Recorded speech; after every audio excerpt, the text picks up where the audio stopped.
Good evening friends. कैसे हैं आप सब लोग। आई होप आप सबकी तैयारी बहुत अच्छी चल रही होगी। यूपीएससी 2026 प्रीलिम्स, हमने एक वादा किया था कि हम करंट अफेयर आपका डिट्टो तैयार कराएंगे कि आपको किसी भी तरह की करंट अफेयर से अगर कोई क्वेश्चन दिख जाए, मिल जाए, तो आप उसको मिस ना कर पाएं, स्किप ना करें और उसे गलत तरीके से, सिली मिस्टेक्स की वजह से गलत ना करें। तो आइए, स्वागत है आपका आगाज सीरीज में। हमारी सीरीज का नाम है आगाज सीरीज। आगाज सीरीज में हम क्या कर रहे हैं आपको पता ही होगा। आगाज सीरीज में हम करंट अफेयर तैयार कर रहे हैं। क्या तैयार कर रहे हैं? Current affair. कब से कब तक का? 2025 की मई महीने से, मई 2025 से लेकर 2026 में अप्रैल तक के करंट को देखेंगे। अप्रैल तक के करंट को देखेंगे मंथ वाई मंथ और सेक्शन वाइज। कौन कौन से सेक्शन हम कवर करने वाले हैं हर एक महीने में, तो हम कवर करेंगे। आपको बता दें, जो सेक्शंस कवर होंगे, पॉलिटी हर महीने कवर होंगे, इंटरनेशनल रिलेशन है ना, internal security, science and tech, environment, history art and culture, history art and culture and miscellaneous. ये कुछ सेगमेंट हैं जो हर महीने में कवर करने हैं। अब तक हम कौन कौन से कवर कर चुके हैं? मई महीने में पॉलिटी कवर कर लिया, मई महीने में आईआर कवर कर लिया, मई महीने में इंटरनल सिक्योरिटी कवर कर लिया। आज हम कवर करेंगे साइंस एंड टेक वाला हिस्सा, है ना, साइंस एंड टेक वाला हिस्सा कवर करेंगे। देखिए, इस एग्जाम के बारे में पढ़ाने वाले बहुत हैं, लेकिन आपको देखना है एग्जाम की यूटिलिटी। जो पढ़ा रहा है वो कितना यूजफुल पढ़ा रहा है, लफाजी तो नहीं कर रहा। हमारे साथ अच्छी बात यह है कि हम पहले तो बहुत ही सेलेक्टिव हैं। हमें कोई भी बकरी मर गई किसी की तो वो न्यूज आर्टिकल नहीं बना लेते। दूसरा, उसमें जो इन्फॉर्मेशन कलेक्ट करके आपको बतानी है वो वही हो जिस पर यूपीएससी में एक न एक स्टेटमेंट बन सकता है। अदरवाइज कोई इन्फॉर्मेशन एक्स्ट्रा हम नहीं देते, फालतू बर्डन आपका नहीं बढ़ाते। ऑलरेडी जीएस का बर्डन बहुत ज्यादा है। करंट अफेयर में भी हम आपको वैसी बातें बता दें जो किसी काम के नहीं है तो कोई मतलब नहीं है। आपको टू द पॉइंट करंट पढ़ना है तो इस चैनल को अभी तक अगर आपने फॉलो नहीं किया है तो सब्सक्राइब कर लीजिए और वीडियो को पूरा देखा कीजिए। आपके काम की बात होती है। आपको एक भी इंफॉर्मेशन मिस कर गए तो आपको नुकसान होगा, आपका लॉस है। आज का हमारा पहला टॉपिक है। पहला टॉपिक कौन सा है? क्यू पर इंटरनेट।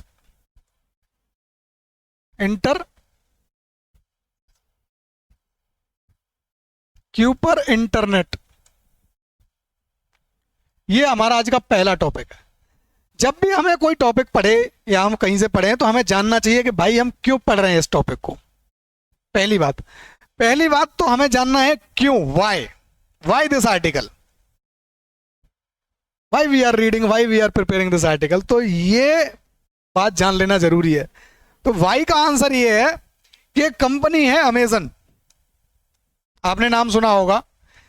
वही कंपनी जो मार्केट में आपको सामान बेचती है ना, अमेजन मार्केटिंग वाली जो है, जो सेल करती है, मार्केटिंग कंपनी जो है। अमेजन से आप कोई भी गैजेट खरीदते हो, इलेक्ट्रॉनिक्स, बुक्स, वो वाली मार्केटिंग वाली, और अमेजन प्राइम के नाम से जो चलती है वीडियो वाली, प्राइम वाली, अमेजन प्राइम वाली, जहां वीडियो आप देखते हो, यहां से गुड्स खरीदते हो, है ना। तो वही कंपनी है अमेजन। इस कंपनी ने तीसरी अपनी एक प्रोजेक्ट लॉन्च किया है। इस प्रोजेक्ट का नाम है क्यूपर प्रोजेक्ट। ये प्रोजेक्ट है क्या? ये project actually satellite based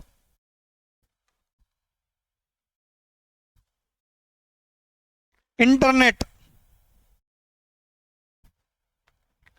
satellite based internet देने के लिए अमेजन ने एक प्रोजेक्ट लॉन्च किया है कि अब हम टावर लगा के इंटरनेट नहीं देंगे, हम क्या देंगे? सैटेलाइट के थ्रू इंटरनेट देंगे।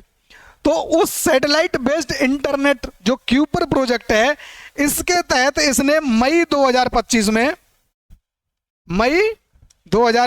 में इस प्रोजेक्ट के अंदर फर्स्ट सैटेलाइट लॉन्च किया है। फर्स्ट सैटेलाइट लॉन्च किया है, फर्स्ट सैटेलाइट लॉन्च किया है। जब किसी बड़े प्रोजेक्ट का श्री गणेश हो रहा है जिस महीने में, और वो महीना हमारे करंट अफेयर की पेरीफेरी में आ रहा है, तो हमें वो तैयार करना चाहिए कि नहीं करना चाहिए? बोलिए, करना चाहिए कि नहीं करना चाहिए? आप बोलेंगे करना चाहिए, इसीलिए हमने ये टॉपिक लिया है। अच्छा, अब इस टॉपिक के बारे में हम वो इंफॉर्मेशन जानेंगे जिस इंफॉर्मेशन को यूपीएससी में एक सवाल बनाने का बेस बनाया जा सकता है। तो क्या क्या जानना जरूरी है? ये क्यूपर इंटरनेट जो हमने पढ़ा, मैं अब के भी लिखूंगा, इसको ध्यान रखना है। क्यूपर इंटरनेट,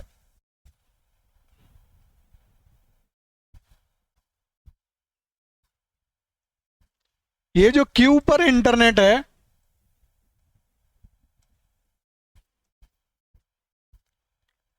इसके बारे में हमने इंट्रोडक्शन में पढ़ा।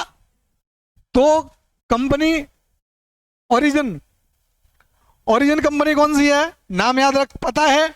अब तो बता सकते हो आप कमेंट बॉक्स में। ओरिजिन कंपनी कौन सी है? ओरिजिन कंपनी है इसकी, ओरिजिन कंपनी है। ओनर कंपनी कौन सी है? किसका है प्रोजेक्ट? तो बताना आपको, अमेजन। कौन सी अमेजन? वही जो सामान बेचती है और वीडियो दिखाती है, आपको एंगेज रखती है हर समय। अब वो वीडियो भी दिखाएगी और उसके लिए जो नेट चाहिए वो भी देगी, है ना? और जिस फोन पे, जिस टैबलेट पे, जिस लैपटॉप पे वीडियो देखनी है, वो भी वहीं से खरीदो। Marketing strategy. अब ये इंटरनेट देगी अमेजन कंपनी, ठीक है? कौन सी कंपनी देगी? अमेजन।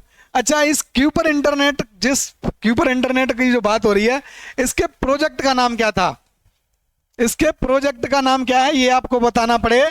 प्रोजेक्ट नेम क्या है? अगर ये कोई आपसे पूछ ले तो आप क्या बताएंगे? प्रोजेक्ट बताएंगे Kuiper, project Kuiper, project Kuiper, ये प्रोजेक्ट का नाम है। क्यूपर इंटरनेट जिसमें दिया जाएगा उस प्रोजेक्ट का नाम है क्यूपर, प्रोजेक्ट क्यूपर, ठीक है? समझ में आई है? अब वो, क्योंकि हमने कंटेक्स्ट में ही देखा कि पहला जो सैटेलाइट है वो लॉन्च हो चुका है। अब जान लेते हैं इस क्यूपर इंटरनेट का ऑब्जेक्टिव क्या है। बता पाएंगे आप ऑब्जेक्टिव? ऑब्जेक्टिव है fast, fast localized, fast localized internet.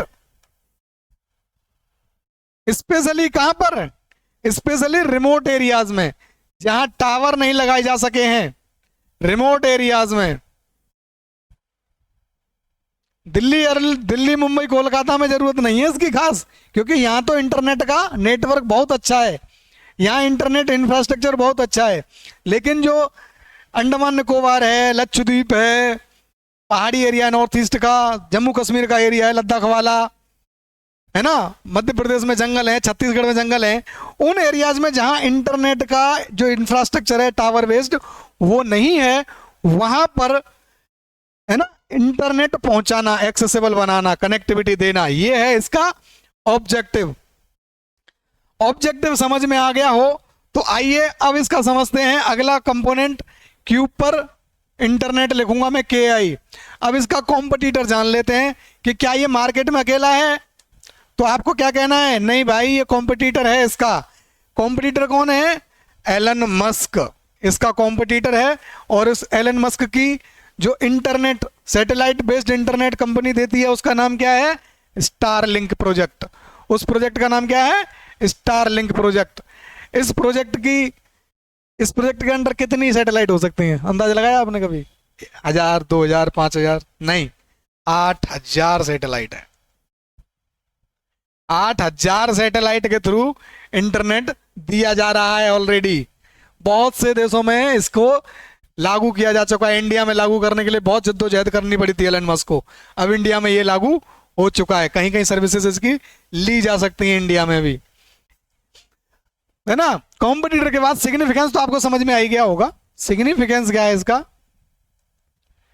इसका सिग्निफिकेंस ये है कि अब ये रिमोट एरियाज में रिमोट एरियाज में या अनकनेक्टेड एरियाज में, या आप बोलो अनकनेक्टेड एरियाज में, जहां इंटरनेट अभी तक नहीं था, अनकनेक्टेड एरियाज में क्या देगा, क्या देगा, फास्ट इंटरनेट देगा। फास्ट इंटरनेट क्यों देगा, क्योंकि मौसम अब इसकी बाधा नहीं बनेगा, डायरेक्ट सीधे सैटेलाइट से सिग्नल ट्रांसमिशन में कोई दिक्कत नहीं आने वाली है। सैटेलाइट से सीधे आपका फोन में डाटा जाएगा, टावर से होके नहीं जाएगा, तो इंटरप्शन नहीं होगा, स्पीड ज्यादा होगी, क्योंकि लो अर्थ ऑर्बिट में इसके सैटेलाइट होते हैं। लो अर्थ ऑर्बिट में सैटेलाइट होने की वजह से इंटरनेट सिग्नल बहुत फास्ट होते हैं, बहुत इंटेंस होते हैं, तो स्पीड ज्यादा होगी। डिस्कनेक्ट बीच में जो बाद में इंटरप्शन होता है ना, जियो की आपने देखा होगा, वॉइस बार बार ब्रेक हो रही है, वीडियो कॉल पे ब्लर हो गया, वो सब दिक्कतें इसकी नहीं होंगी। फास्ट इंटरनेट देगा, कनेक्टिविटी देगा, ये इसका सिग्निफिकेंस है। ठीक है, अच्छा, ये जो क्यूपर इंटरनेट में सैटेलाइट लॉन्च होंगे, सैटेलाइट जो लॉन्च होंगे, ये सैटेलाइट जो लॉन्च होंगे किस ऑर्बिट में होंगे, ये याद रखना बहुत जरूरी है। ये ऑर्बिट होगी लो अर्थ ऑर्बिट, लो अर्थ ऑर्बिट। लो अर्थ ऑर्बिट की मैक्सिमम अल्टीट्यूड क्या है, 400 किलोमीटर के आसपास लो अर्थ ऑर्बिट होता है ना, समझ में आ रहा है। लो अर्थ ऑर्बिट में लॉन्च होंगे। ये इस पूरे प्रोजेक्ट के बारे में आपको जानना जरूरी था। इन्हीं में से कहीं ना कहीं स्टेटमेंट आपका बनेगा और आपको अपना जवाब लिख देना है। दूसरा टॉपिक क्या है हमारा, दूसरा टॉपिक है सिंगल्स वैक्सीन।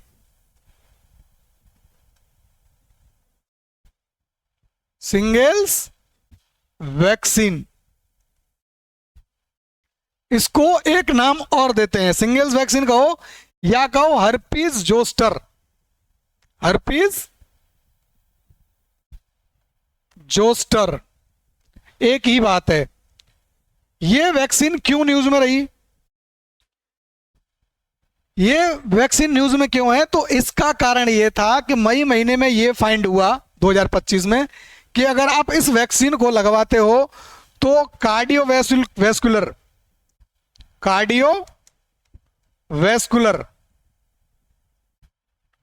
हार्ट अटैक जो होता है, हार्ट अटैक, उसका जो रिस्क है वो 23% कम हो जाता है अगर आप इस वैक्सीन को लगवा लेते हो। तो इस वैक्सीन को लगवा लेते हो तो आपका जो हार्ट अटैक का चांस है वो कितना कम हो जाएगा, वो हो जाएगा 23% कम। और डिमेंशिया बीमारी सुनी है आपने, जिसमें लोग भूलने की बीमारी होती है, डिमेंशिया का जो रिस्क है वो कितना कम हो जाएगा, 17%। तो एक वैक्सीन के बारे में रिसर्च हुई है और रिसर्च में ये फाइंड हुआ है कि अगर आप इस वैक्सीन को लगवा लेते हो तो आपको हार्ट अटैक का चांस 23% कम हो जाता है और डिमेंशिया का रिस्क 17% कम हो जाता है। और ये वैक्सीन है किस लिए, ये वैक्सीन है जनरली चिकन पॉक्स के लिए। ये चिकन पॉक्स से बचने के लिए एक वैक्सीन है। इस वैक्सीन को चिकन पॉक्स के लिए लगाया जाता है, लेकिन इस वैक्सीन को चिकन पॉक्स के साथ साथ इन दोनों के रिस्क भी कम कर रहा है। तो ये हमारे लिए बहुत इंपॉर्टेंट बात हो जाती है, और जब कोई बात इतनी बड़ी हो जाती है तो भाई यूपीएससी में काम की हो ही जाती है। अच्छा, आइए इस वैक्सीन के लिए, वैक्सीन किस लिए जरूरी है, हमने सिंगल्स वैक्सीन पढ़ी। ये सिंगल्स वैक्सीन है किस लिए, सिंगल वैक्सीन है किस लिए, तो चिकन पॉक्स के लिए। ओरिजिनली चिकन पॉक्स नाम की जो बीमारी होती है उससे निपटने के लिए है। अब ये चिकन पॉक्स जो बीमारी है वो किस पैथोजन से होती है, उसका पैथोजन क्या है। अगर आपसे कोई ये पूछ ले कि उसका पैथोजन क्या है, तब आपको क्या बताना पड़ेगा, उसका पैथोजन बताना है वेरिसेल्ला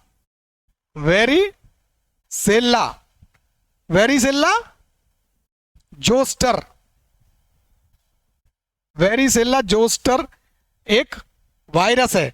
क्या है? वायरस। ध्यान रखना है, ये वायरस है, बैक्टीरिया नहीं है।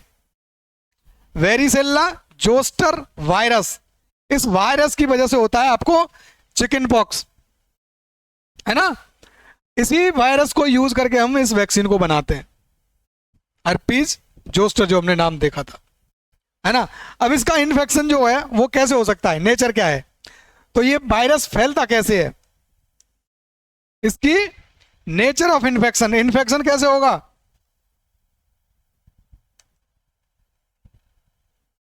कम्युनिकेबल डिजीज है, मतलब फैलेगी, है ना। कैसे फैलेगी? जब आपके टच में आ जाए, कांटेक्ट में आ जाए, कौन? थ्रू कांटेक्ट, कौन? Infected person. अगर इन्फेक्टेड आदमी आपकी कांटेक्ट में आ गया तो आपको भी ये जो बीमारी है, ये पैथोजन है, फैल सकता है। चिकन पॉक्स कांटेक्ट से फैलता है। हमने रिसेंट फाइंडिंग आपको बताई थी। इसका जो वैक्सीन है, इसके दो टाइप की हो सकती है, आपने पता ही होगा। ये जो वैक्सीन है कैसे तरह की हो सकती है?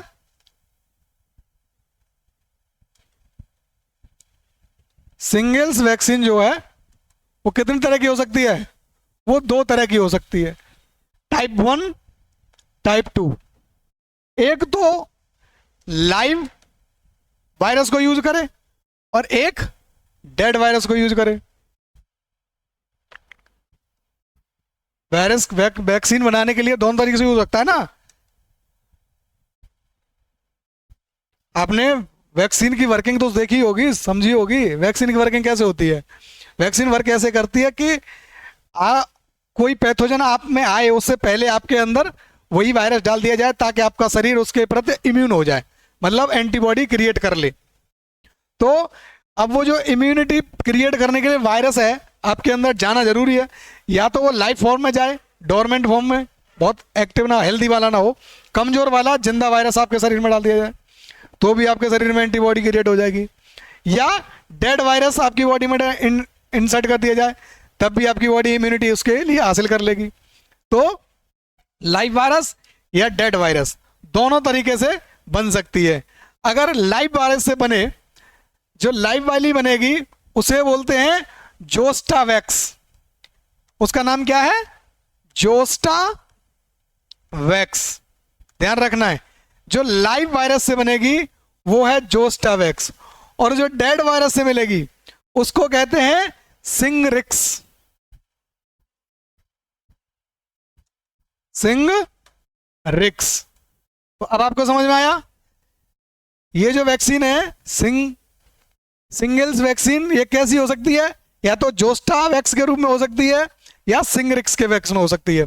सिंगरिक्स होगी मतलब डेड वायरस यूज हुआ है, और जोस्टा वैक्स होगी मतलब लाइव वायरस, जिंदा वायरस यूज हुआ है। किसको दी जा सकती है एलिजिबिलिटी? इस वैक्सीन को लेने की एलिजिबिलिटी क्या है?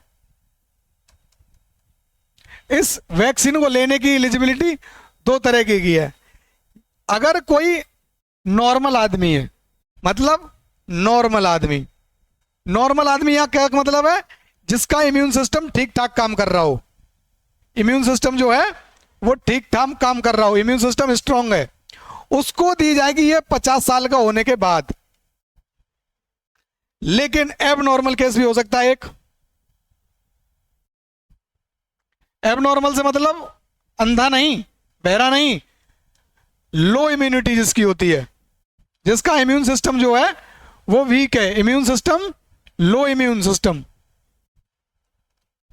जिसका लो इम्यून सिस्टम होगा उसको भी दी जाएगी, लेकिन उसको 50 साल तक वेट नहीं करा सकते। अगर वो 19 साल का भी हो गया तो भी दे सकते हैं। तो ये इसकी एलिजिबिलिटी है, ये आपको याद रखेगा। इतनी बातें आपको इस सिंगल वैक्सीन के बारे में जानना जरूरी था। अब जानते हैं अपनी तीसरी खबर। तीसरा टॉपिक क्या है? नासा का एक मिशन है,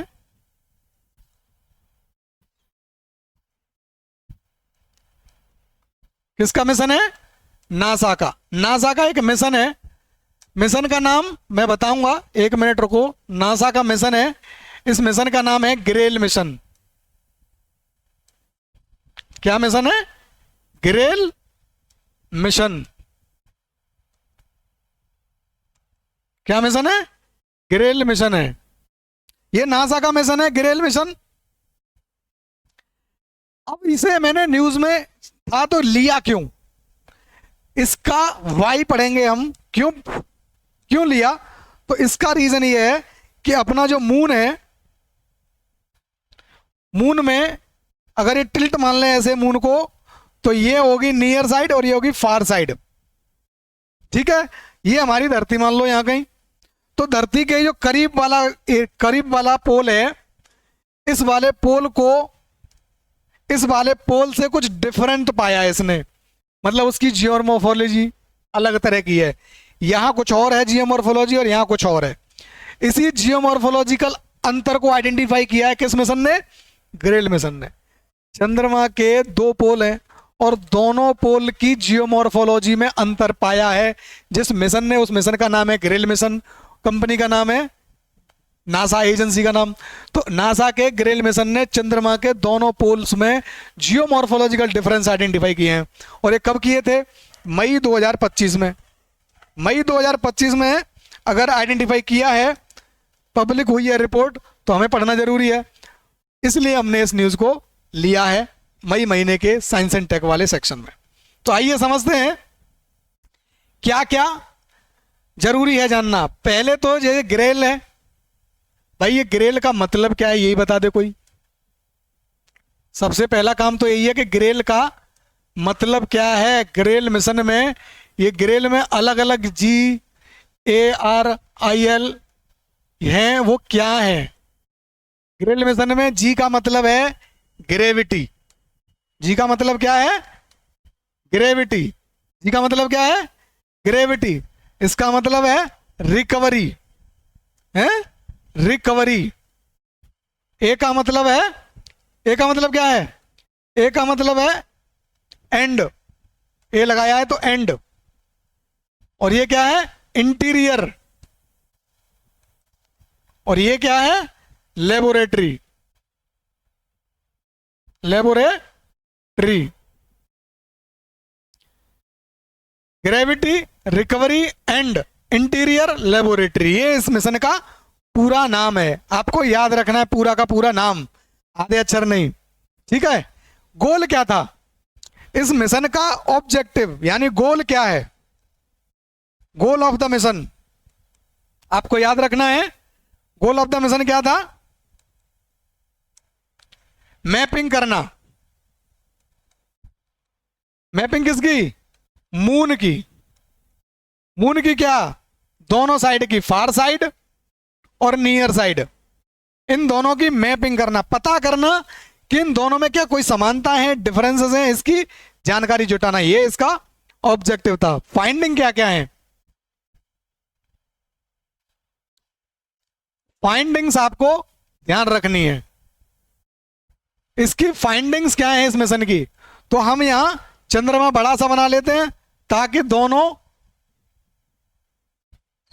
ज्यादा बड़ा हो गया,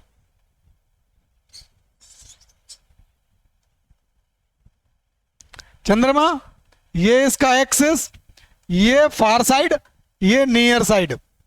ठीक है। क्या क्या आइडेंटिफाई किया है? पहली बात जो बताई है इसने, वो बताई है कि जो मून का इंटीरियर है वो एसिमेट्रिक है, मतलब सिमेट्रिक नहीं है।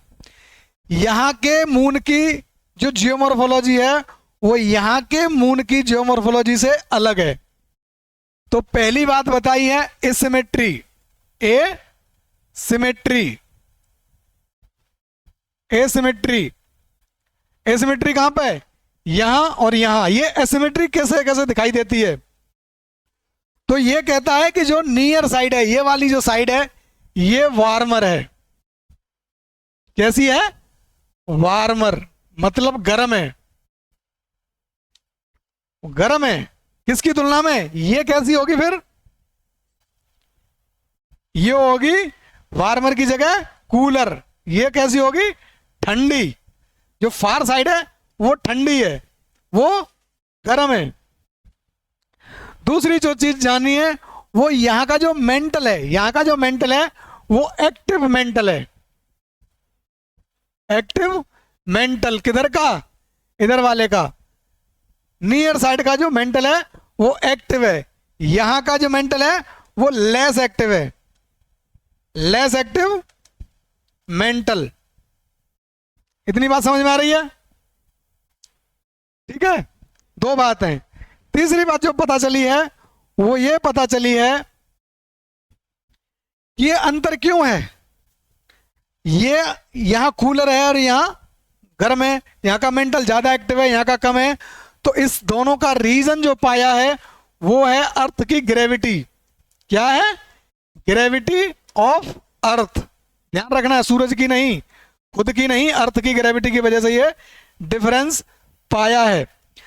तीसरी चीज जो पता चली है वो ये कि कुछ रेडियो एक्टिव एलिमेंट्स यहां मिलते हैं इस वाले सेगमेंट में। तो रेडियो एक्टिव एलिमेंट, तीसरी बात, वो इसी से इधर नहीं मिलते, इधर एब्सेंस है उनकी। रेडियो एक्टिव एलिमेंट्स मिलते हैं कहां पे? नियर साइड में एलिमेंट्स मिलते हैं। कौन कौन से? एक तो मिलता है थोरियम और एक मिलता है टाइटेनियम। ये इधर ही मिलते हैं, इधर नहीं मिलते, नियर साइड में मिलते हैं, फार साइड में नहीं मिलते। ठीक है, अगली जो बात है जो आपको ध्यान रखनी है वो ये कि क्योंकि मेंटल यहां एक्टिव है, अब एक्टिव मेंटल है, मेंटल का काम क्या है आपको पता ही होगा, धरती में भी तो मेंटल है। जो नीचे वाला क्रस्ट है, एस्थेनोस्फीयर जहां है, एस्थेनोस्फीयर इंडिया में पृथ्वी पे क्या करता है? लावा क्रिएट करता है। जहां लावा बनेगा वही ज्वालामुखी बनेगा, बनेगा नहीं बनेगा? तो यहां एक्टिव मेंटल होने की वजह से, एक्टिव मेंटल होने के लावा ज्यादा है, लावा ज्यादा है और ये बेसाल्टिक है। कैसा है? बेसाल्टिक है। बेसाल्टिक लावा जब बाहर आता है तो कैसा होता है? पतला होता है। ये तो आपको इंडिया की ज्योग्राफी या दुनिया की फिजिकल ज्योग्राफी पढ़ोगे तभी पता चलेगा। बेसाल्टिक लावा है मतलब कैसा होगा? लेस विस्कस, लेस विस्कोसियस, विस्कोसियस, लेस विस्कोसियस होगा मतलब फैलेगा। तो कैसे बनाएगा? बेसाल्टिक प्लेन बनाएगा। तो बेसाल्टिक प्लेन कहां मिलेंगे? ये नियर साइड में मिलेंगे, ये भी आइडेंटिफाई हुआ है। ये मिलेंगे यहां नियर साइड में। तो फार साइड में इसका अपोजिट क्या मिलेगा? फार साइड में क्या मिलेगा? Rugged highland. यहां क्या मिलेगा? जैसे यहां प्लेन बेसल मिल रहे, बेसाल्टिक, बेसाल्टिक प्लेन बेसल मिल रहे नॉर नियर साइड में, तो फार साइड में क्या मिलेगा? Rugged highland, rugged highland. ये रग्ड हाईलैंड इधर मिलते हैं। तो ये आइडेंटिफाई किया है पूरे इस मिशन ने। ठीक है, इतनी जानकारी आपको इस ग्रेल मिशन के बारे में जाननी थी। किसने लॉन्च किया? नासा ने। क्या क्या फाइंड किया? ये। ठीक है, ऑब्जेक्टिव आपने देख लिया कि चंद्रमा के दोनों साइड का जियोमॉर्फोलॉजी में डिफरेंस जानना। जानना तो जियोमॉर्फोलॉजी, आइडेंटिफिकेशन हुआ कि दोनों का जियोमॉर्फोलॉजी अलग अलग है। चलिए अगला टॉपिक देखते हैं हम अपना। अगला टॉपिक है ट्रैकोमा डिजीज। ट्रैकोमा डिजीज, ये डिजीज हमने भाई क्यों कवर करी है? ये डिजीज आप रट लीजिए। क्यों रट लीजिए? क्योंकि WHO ने, किसने? WHO ने अपनी 78th वर्ल्ड हेल्थ असेंबली में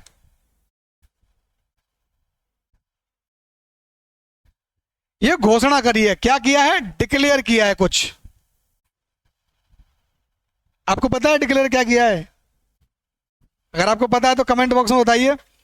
डिक्लेयर यह किया है कि India is free from trachoma. Trachoma, ये डिक्लेरेशन हुआ है, सर्टिफिकेट मिला इंडिया को कि अब इंडिया में जो है ट्रैकोमा नाम की बीमारी पब्लिक हेल्थ इश्यू नहीं है। एक आध दो का केस मिल जाएगा लेकिन पब्लिक हेल्थ इश्यू नहीं है, बड़े लेवल पर नहीं पाया जाता। अब ये ट्रैकोमा बीमारी क्या है? अच्छा, ये 78th जो कॉन्फ्रेंस हुई है ये कहां हुई है? आपको पता रहना चाहिए ये जिनेवा में हुई थी 2025 में। इतनी बातें तो इस वर्ल्ड हेल्थ असेंबली के बारे में, डब्ल्यूएचओ के बारे में, 78 नंबर और इंडिया को जो सर्टिफिकेट मिला है वो आपको पता रहना चाहिए। अब चलते हैं इस डिजीज के बारे में थोड़ा बहुत जान लेते हैं कि क्या है। माइलस्टोन हमने समझ ही लिया कि क्या है अचीवमेंट इंडिया का, कि इंडिया अब जो क्या हो गई है, इंडिया बन गई है trachoma free disease, trachoma disease free country, है ना। अच्छा, अब एक सवाल यह है कि क्या इंडिया पहला देश है अपने क्षेत्र में? तो नहीं भाई, इंडिया पहला देश नहीं है, हमसे पहले भी इस सर्टिफिकेट को कई कंट्री ले चुकी हैं। पहली बात तो इंडिया जिस रीजन में पड़ता है इस मामले में, तो वो रीजन है south east Asia region, south east Asia region, इस रीजन में इंडिया पड़ता है। कई कंट्रीज पड़ती हैं, टोटल कंट्री कितनी है इस रीजन में, तो आप बता दीजिए उसको गूगल करके। टोटल कंट्री को मैं आपसे सुनना चाहता हूं कि इस south east Asia region WHO का जो बना हुआ है, डब्ल्यूएचओ ने जो बनाया है डिजीजेस के पर्सपेक्टिव से, उसमें कौन सी कंट्री है? तो साउथ ईस्ट एशिया रीजन में इंडिया जो है वो थर्ड कंट्री है। इंडिया कौन सी है?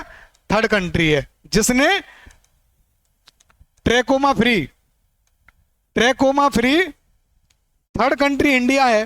तो आपको नाम जानना है पहला, पहला कौन सा है और सेकंड कौन सा है। तो पहला है नेपाल, तो हमसे पहले नेपाल इसको ले चुका है, और उसके बाद आया था नाम म्यांमार का, तो म्यांमार भी हमसे पहले ट्रैकोमा फ्री घोषित किया जा चुका है।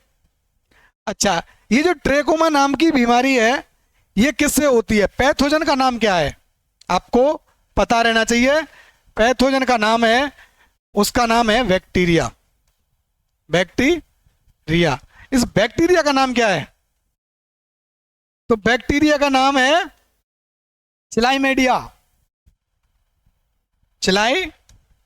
अरे क्या है,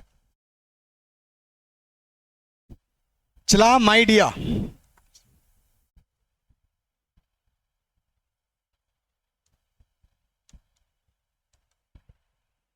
चिलामाइडिया, स्पेलिंग गलत है,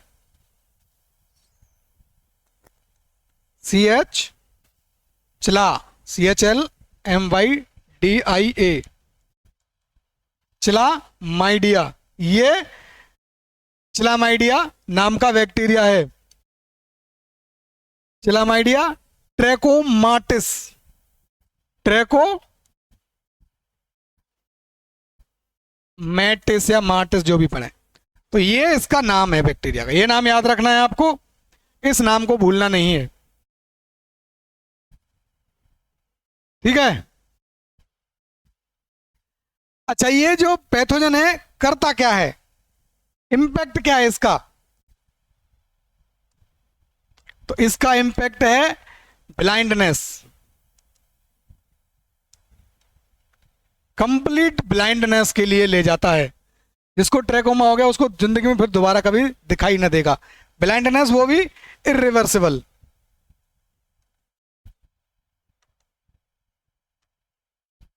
ठीक है, इरिवर्सिबल होगी। गवर्नमेंट ने इसके लिए क्या किया था? कोई वैक्सीन अवेलेबल तो है नहीं, आपको बताना है प्रिवेंशन। प्रिवेंशन में क्या है? वैक्सीन है नहीं है, तो फिर क्या है? केवल सेफ्टी है। सेफ्टी कैसे कैसे की जा सकती है? इसकी सेफ्टी कैसे की जा सकती है? सर्जरी से,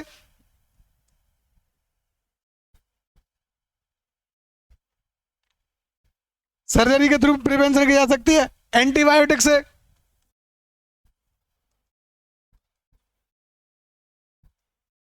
फेशियल क्लीनिंग से,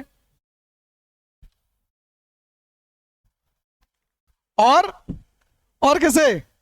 तो एनवायरमेंटल इम्प्रोवाइजेशन से।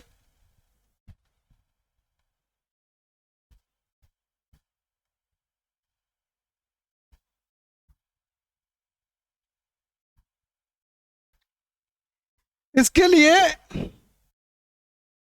इसी को SAFE, इसी को बोलते हैं सेफ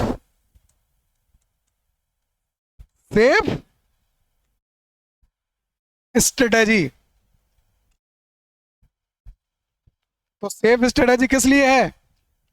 ट्रेकोमा से बचने के लिए। सेफ स्ट्रेटेजी किस लिए अपनाई जाती है? ट्रेकोमा से बचने के लिए चलाई जाती है। अगर गवर्नमेंट का एक प्रोग्राम भी है इसके लिए, उस प्रोग्राम को आपको नाम याद रखना है, नेशनल प्रोग्राम फॉर, गवर्नमेंट का इनिशिएटिव अगर पूछ लिया जाए तो गवर्नमेंट इनिशिएटिव ट्रेकोमा से निपटने के लिए कौन सा है?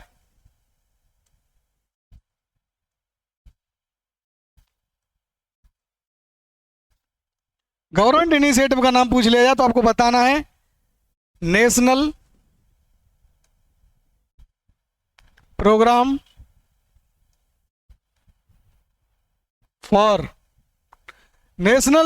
फॉर कंट्रोल ऑफ ब्लाइंडनेस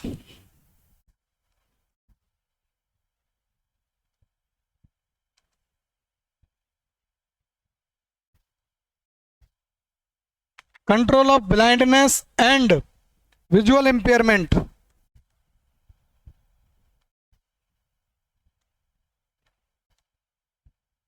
ये इसका नाम है, गवर्नमेंट इनिशिएटिव प्रोग्राम ट्रेकोमा से निपटने के लिए।